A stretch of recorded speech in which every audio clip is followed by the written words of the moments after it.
Good morning. So we left Joseph last week in the service of Potiphar, and we notice in Genesis 39 and verse 5 that Yahweh blessed the Egyptian's household out of consideration for Joseph. Now what we need to remember is that Joseph was in Potiphar's service for at least 6 years, if not 7 or 8, and he started out at the age of 17, but he grew. And verse 7 says that Joseph was well built and handsome, and he became extremely attractive to Potiphar's wife, a lady of very few morals. So she tried to seduce him, and Joseph refused. And he said to her, down in verse 9, "How could I do anything so wicked and sin against God?" However, she didn't give up. And eventually, one day, only Potiphar's wife and Joseph were in the house. So she grabbed hold of him by his cloak. He slipped out of it and ran away quickly. She was so angry at being repulsed that she concocted this awful story that Joseph had attacked her, she had screamed, and he'd left his cloak behind. She told her husband Potiphar, and Potiphar had Joseph thrown into prison. Now this might seem a bad thing, and of course it was.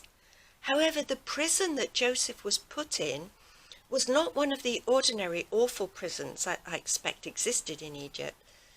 This was one for the king's prisoners, so the conditions weren't that bad. And eventually, it says in verse 21, that in jail he stayed, but Yahweh was with Joseph, he was kind to him and made him popular with the chief jailer. And eventually Joseph became the manager of the prison, and the jailer didn't have to do anything. Now we know, and God knew, that Joseph was to become the ruler of Egypt. Joseph didn't know that, but he needed some preparation. He needed some experience in this sort of thing. Now in Potiphar's household, he would have dealt with the accounts, so he became good at maths.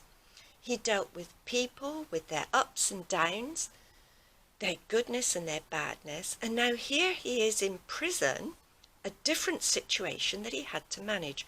All good experience, possibly one that Joseph didn't want, but however, it stood him in good stead.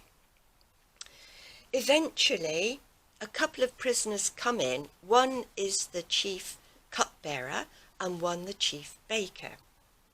And Joseph looks after them and settles them in and gives them whatever they want, so it's not too bad. However, he goes into them one morning and finds them dejected, and he says, "Why are you so gloomy this morning?" apart from the fact that they were in prison. And they say to him, "Well, we had a couple of dreams, and there's nobody to interpret them." Now, Joseph says something quite important here that was to be a sort of a rule for people coming along later, and possibly Daniel took notice of this, because Joseph says, "Are not interpretations God's business?" It's not for humans to interpret God's sayings or doings. So, the chief cupbearer had a dream of a vine with 3 twigs, and it quickly bore flowers, grapes, and ripe grapes, and the cupbearer squeezed the grapes into Pharaoh's cup and gave it to Pharaoh. Joseph said, "All right, so the 3 twigs are 3 days, and in 3 days' time you will be restored to your place at Pharaoh's side. But," he said, "when you get there, you must remember me, because I'm stuck here. I was kidnapped from the land of the Hebrews, and I've done nothing to deserve being put in prison." Okay, so the chief baker also had a dream about 3 trays of cakes on his head, very nice cakes that Pharaoh liked. But unfortunately, the birds ate the top layer. Joseph said, "Well, unfortunately, in 3 days' time, you are going to be hanged, and the birds will strip your bones clean." Not so nice. So the cupbearer goes back to Pharaoh's service, but he forgets all about Joseph. The chief baker is hanged. In 2 years' time, Pharaoh has 2 dreams, pretty much the same. But unfortunately, the wise men are not able to interpret them, and at long last, the chief cupbearer remembers Joseph. So he says to Pharaoh about this, and they bring Joseph in, and Pharaoh says to him, "Look, I believe you can interpret dreams." And once again, Joseph said, "I need not be considered. God is the one who interprets dreams." So Pharaoh tells him the dream about 7 fat cows coming out of the Nile, and after them 7 skinny, horrible-looking cows who eat up the fat cows, but you wouldn't see any change in their appearance.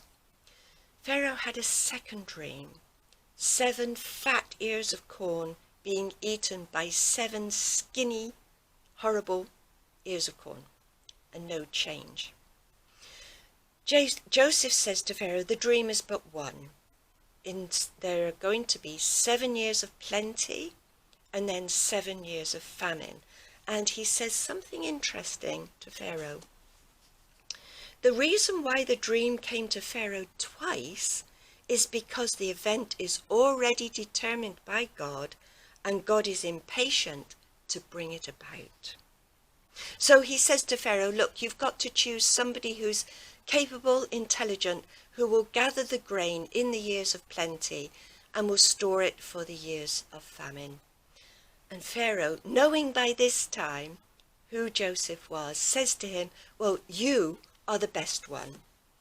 And he appoints he appoints Joseph over all of Egypt, and Joseph becomes the administrator. Now, how this works out for the nation of Israel, we'll see next week. And there's something interesting about Joseph's 2 sons, Manasseh and Ephraim. We'll find out next week. Thank you so much for watching, and God bless.